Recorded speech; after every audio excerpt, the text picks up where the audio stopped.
Ladies and gentlemen, my name is Horror Hollywood, and I was asked by a friend of mine, anyways, to kind of talk about how to survive an alien invasion. As you can kind of see, I'm in a little tarp shed that I made myself. Terrible, I know. Anyways, how to survive an alien invasion? Well, for the most part, in most of the media, aliens are always going to be better than us, whether it be technology or maybe they have some powers or they're just, by nature stronger than us. So, the most how you look at it, we're kind of at a disadvantage, so to speak, because us as humans, even the strongest or fastest among us, generally can't go beyond, human standards. I mean, I'm not exactly seeing a strong man lift a car. I haven't really been looking up strong men and lifting cars, so maybe that's the case. But how could we survive an alien invasion?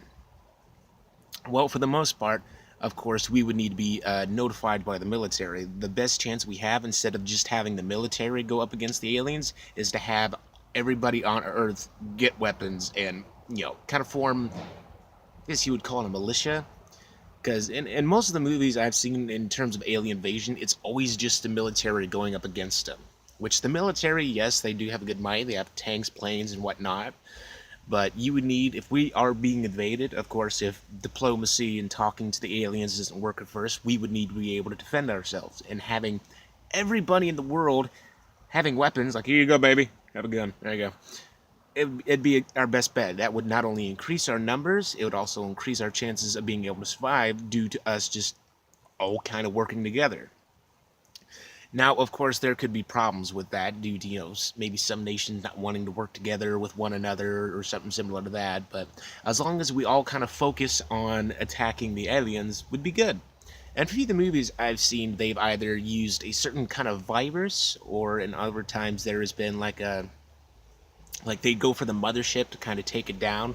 General wise, that does work because I mean, take for the U.S. for example. If you take out the White House, you're more than likely going to be able to, you know, uh, take down the rest of the United States due to the most powerful man in the United States lives in the White House. So if you take out the White House, you're generally not going to you're generally going to be able to kind of do whatever. So in that instance, taking it's pretty much taking out the head of the snake, and that'd be a good idea because you take out the head of the snake, the rest of it will more than likely scatter.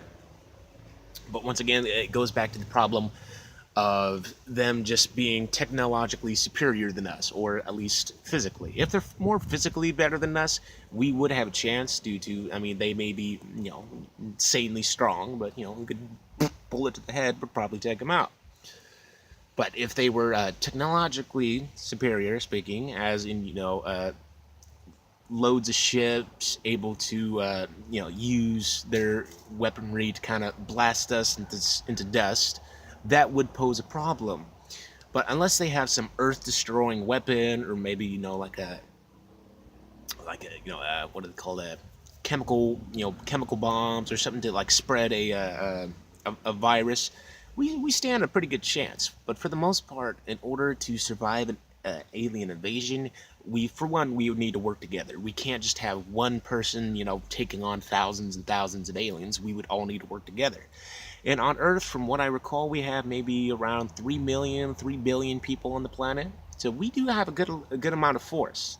And with all the militaries in the world together, plus the different terrains, I mean, the aliens might be, if they have like a hot, mountainous area, they might fight well in Texas, Mexico, places like that. But if they're not used to the cold, they'd have problems going in places like Alaska, Antarctica, places like that. So mixing in all of our numbers, as well as adding, if we arm all of our numbers, as well as being able to use the terrains to our advantage, we'd be good. Of course, we'd still lose a lot of people. So love you, mom, but goodbye. But that would be our best chance. And like I said, even with technological superiority, there's been quite a few things in history where somebody with greater technology or greater numbers or something similar to that, having a big advantage, which you would think would win, they did lose. Because oftentimes you could have somebody who just comes up with either a plan or an action, plan or action, either way, that could defeat them. Which that would be our best chance is if we have somebody who is like, oh, okay, all right, we got aliens in the sky. Let's put a giant net around the Earth. Giant electrified net with sharks on it. So crazy, it just might work. But in all realism, it's always hard to kind of like if we were going against creatures like the xenomorphs, that would be a problem because for one, from what I know, they're really hard to take down due to they have thick hides. They also, of course, come in large numbers. They are always able to, like, even if you kill one, if another one is able to impregnate 2 or 3 humans, that right there, they bolster their numbers again, which causes a problem because no matter how many we take out, they can easily just take a few of ours and increase their numbers as well, kind of replenish, much like the Hydra. Cut off one head, you get 2 more. But if we were going against creatures like the Reapers from Mass Effect, that would even be an even bigger issue, just due to them being able to do the same thing. Take our race, put it in with their own, and not only do they have a crap ton of numbers, they also would have increased technology, compared to ours. So honestly, it's difficult to kind of explain, kind of choose how we could survive an alien invasion. Our best bet would be to arm all the citizens, make sure we have our defenses fortified. Of course, always have our air defense things ready just in case we have some of them bastards come down and try and take our gold.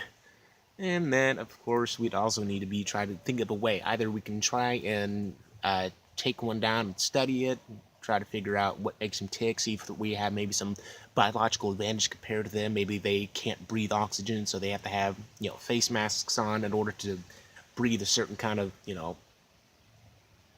stuff, I guess. I don't know.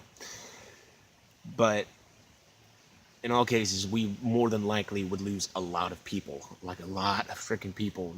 And depending on how many aliens there are, we might just be able to survive if we are all able to work together and not stab each other in the freaking back, like some people might.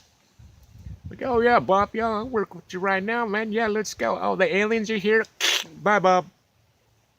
And yes, as long as we have all of our species working together, if we arm all of our people, if we can somehow make bears into portable transportation with missile launchers on their backs, we can win.